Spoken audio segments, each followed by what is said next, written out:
Sunday म्हणजे सुट्टीचा दिवस. ऐकायला किती छान वाटतं ना, पण याची रियालिटी एक्झॅक्ट ऑपोजिट आहे. खूप जास्त थकवणारा असतो हा संडे. पुरुष मंडळीचं मला मात्र माहीत नाही, पण हाऊसवाईफ असो किंवा मग एखादी वर्किंग स्त्री असो, रियालिटीमध्ये ना यांच्यासाठी संडे हा फक्त आणि फक्त कामाचा दिवस असतो. वर्किंग असली तर आठवड्याची कामं किंवा आठवड्याची पूर्ण तयारी किंवा आठवड्याभरातली जेवढी पेंडिंग कामं आहे ती संडेला करायची.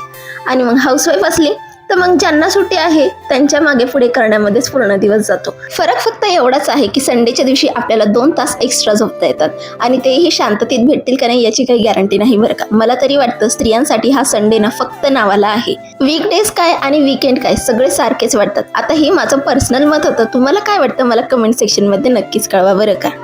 तर हाय एव्हरीवन, मी दीक्षा आपल्या सगळ्यांचं अजून एका नवीन ब्लॉगमध्ये खूप खूप स्वागत करते.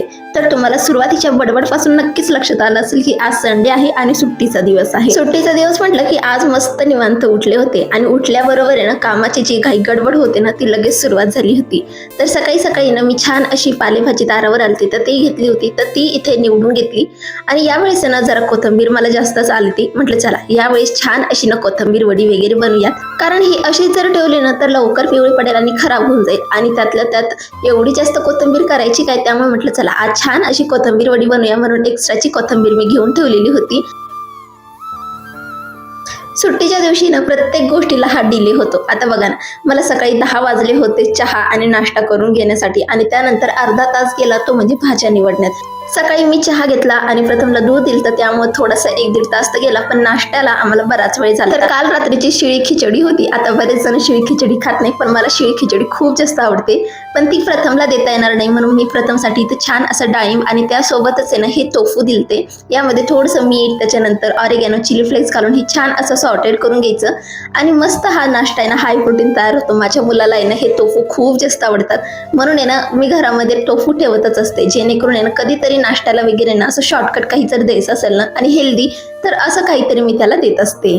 आता प्रथमचं तर इथं सॉर्टेड झालं. आता माझ्यासाठी ना मी इथं शिळी खिचडी जी होती ना ती गरम करून घेते. तशी मी अशी बाशी खिचडी वगैरे खात नाही, पण आता होती उरलेली आणि मग माझ्यासाठी वेगळं काय बनवा म्हणून म्हटलं चला हेच असं शॉर्टकट काढून घ्या. नाहीतर मी असं शिळी खिचडी किंवा शिळी चपाती हे अजिबात खायला प्रेफर करत नाही, पण ठीक आहे आजच्या दिवस ढकून घेते.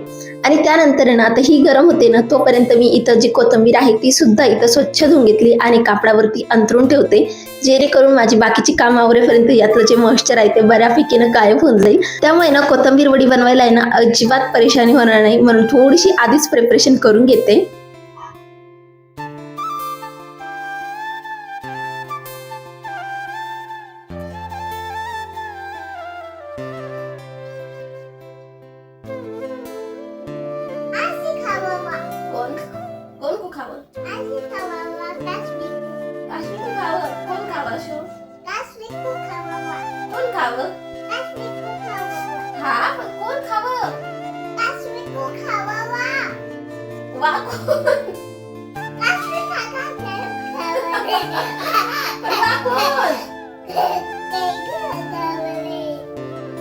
कसं खावं बता मग.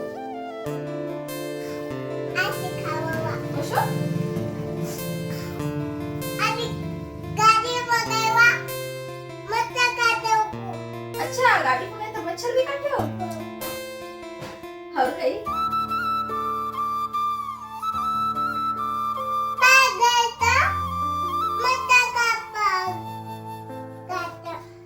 बाहेर मच्छर काढता तिथे जा मग बाहेर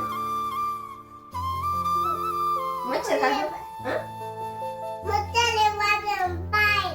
मच्छर बाहेर मला तिथे जाऊ का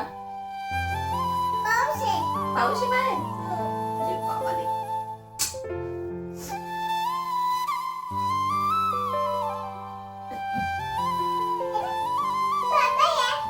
मग बता खाली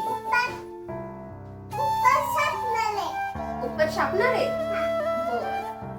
आता नाश्ता वगैरे झाल्यानंतर तुम्ही प्रथमची बडबड तर ऐकलीच असेल. कमीत कमी अर्धा एक तास तरी मी त्याच्यासोबत सुट्टीच्या दिवशी अशा छान अशा गोड गोड गप्पा मारत असते.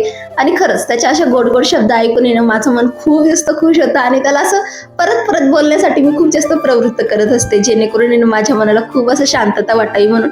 आणि त्याचं बोलणं इतकं छान असतं की नाही, म्हणजे त्याचंच नाही, प्रत्येक लहान मुल आहे ना जेव्हा बोलतं ना नव्याने त्यावेळेस त्याचे जे शब्द असतात ना ते असे अमृतासारखे वाटतात कानावरती. त्यामुळे ना मला माझ्या मुलासोबत सकाळी हा टाइम घालवायला ना खूप आवडतं बरं का. बरं, वीकडेज मध्ये ना हे काही करायला पॉसिबल होत नाही, कारण की सकाळी सकाळी काही असते ती म्हणजे शाळेत जाण्याची, टिफिनची आणि मग त्याची आवरावर. त्याच्यानंतर तिथून आला की मग त्याला झोपी घालायचं. एकदम शेड्यूल जे थोडंसं ना बिझी असतो. पण सुट्टीच्या दिवशी मात्र ना आपल्याला शेड्यूल थोडासा आहे ना फ्लेक्झिबल असतो, म्हणजे काही घाई वगैरे नसते. ठीक आहे, काम मात्र भरपूर असतात, पूर्ण दिवस कामात जातो, पण एवढं आहे की आपल्या मनाने आपल्याला टाइम घेऊन ती कामं करता येतात. बरं, असं आता मी इथे ना छान अशी कोथिंबीर वडी बनवून घेते. तर कोथिंबीर वडी बनवण्यासाठी ना मी ना कोथिंबीर जी आहे ना डायरेक्ट चॉपरमध्येच बारीक केली. आता चॉपरमध्ये बारीक केल्यानंतर ना याचे जे पानं आहे ती छान अशी चॉप तर झाली. पण प्रॉब्लेम हे आहे यामध्ये, जर आपण खूप अशा जाड जाड जर काड्या घेतल्या ना तर त्या व्यवस्थित त्याच्यामध्ये फाईन होत नाही. नाहीतर मग त्या फाईन करायला गेला तर मग डायरेक्ट जे लीव्स आहेत ना ते डायरेक्ट पेस्टच होऊन जातील. म्हटलं जसं असेल तसं मी आता चॉप करायला मला कंटाळा येतो कोथिंबीर, कारण की ती खूप अशी मेसी होऊन जातं. त्यामुळे मग मी चॉपरनीच हे सगळं छान असं चॉप करून घेतले. आता यामध्ये ना मस्त अशी जिरे, मिरची, लसूण आणि सोबतच आजवांचा ठेचा केलाय. त्यामध्ये 1.5 वाटी बेसन पीठ, अर्धा वाटी रवा आणि सोबतच बेसिक स्पायसेस तीळ हे घालून छान याचं पीठ असं तयार करून घ्यायचंय. आता हे पीठ तयार करताना ना आपल्याला लक्षात ठेवायचं याच्यात कमीत कमी पाण्याचा वापर करायचा आहे, कारण की ना कोथिंबीर आहे ना मीठ घातल्यानंतर ना स्वतःहून पाणी सोडते. त्यामुळे ना थोडंसं आपल्याला काळजीपूर्वकच घ्यायचं. आता मला तुम्हाला रेसिपी शेअर नाही करायची, पण थोडक्यात शेअर करते. आता तुम्ही बघू शकता, आता हे जे पीठ आहे ना हे खूप जास्त आहे आणि हे एकदाच जर भिजून ठेवलं ना तर मग ना जी पहिली बॅच आहे ना ती तर व्यवस्थित होईल, पण सेकंड नंबरची बॅचच्या वेळेस आहे ना ही खूप जास्त पाणी रिलीज करेल आणि मग आपल्याला अजून बेसन ऍड करावं लागेल. मी 2 बॅचेस मध्ये करणार आहे. आता तुम्ही म्हणाल एकच बॅच मध्ये करून घ्यायचं ना, तर माझ्याकडे ना असं एवढं पसरट भांडं वगैरे नाहीये. मी केटलिन मध्ये हे बनवणार आहे, त्यामुळे ना असे मला 2 बॅचेस मध्ये करून घ्यावं लागतं. तर पहिली बॅच मात्र मी ना स्वतः ट्राय करून बघितली होती का नाही, त्यामुळे तुमच्यासोबत ती शेअर केली नाही. पण दुसरी बॅच शेअर करते, कारण की ना कोथिंबीर वडी अगदी परफेक्ट जमली. नाहीतर मला सुद्धा धाक पडत होता जमते का नाही, खूप दिवसानंतर बनवते त्यामुळे. तर हे छान असं आहे ना मी हे पीठ मळून घेतले आणि यामध्ये ना वरतून पण मी थोडीशी पांढरी तीळ टाकली, कारण की कोथिंबीर वडीमध्ये ना तीळ खूप छान लागते. तर अशी काही यावर तुम्ही तीळ टाकले आणि याला ना आपल्याला 10 ते 15 मिनिटासाठी ना स्टीम करून घ्यायची. आणि त्यानंतर मग तुम्हाला हवं असेल तसं तुम्ही डीप फ्राय करा किंवा शॅलो फ्राय करा किंवा असंही सुद्धा एन्जॉय करू शकतात.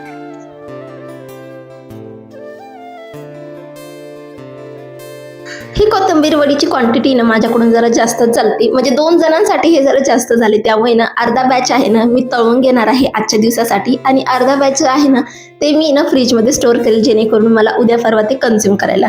कारण की ना मग हे आत्ताच जर तळून जर ठेवलं ना तर मग हे मला जास्त वेळ टिकवता येणार नाही. त्यामुळे ना स्टीम करून मी अर्धीची कोथिंबीर वडी आहे ती फ्रीजमध्ये ठेवलेली आहे आणि अर्धीची कोथिंबीर वडी आहे ती छान अशी फ्राय करून घेते.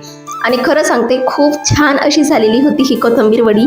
ही चांगली झाली का नाही हे माझ्या मुलावरून कळतं की त्याला आवडेल का नाही, आणि त्यानं ती खूप जास्त आनंदाने आणि आवडीने खाल्ली. मला वाटलं होतं की त्याला आवडणार नाही म्हणून, पण त्याला आवडली. 2 जणांसाठी नाही ही जरा जास्तच झालती. एक बॅच सुद्धा तळली तरी सुद्धा जास्त झालती. त्यामुळे ना आमचं जेवण मात्र याच्यातच झालंय. आणि सुट्टीच्या दिवशी असंच होतं, काही ना काही चटरपटर खाण्यामध्येच पूर्ण दिवस निघून जातं, अगदी प्रॉपर स्वयंपाक होतच नाही. बरं, असो आजचा व्लॉग मी इथंच संपवते. कसा वाटला आजचा व्लॉग मला कमेंट सेक्शन मध्ये नक्कीच कळवा. भेटूयात आपण अजून एका इंटरेस्टिंग व्लॉगसह. आणि तुम्ही जर चॅनलवर नवीन असाल किंवा इथपर्यंत व्हिडिओ बघत असाल आणि सबस्क्राईब केला नसेल तर पटकन सबस्क्राईब करून घ्या. भेटूया नेक्स्ट व्लॉगसह.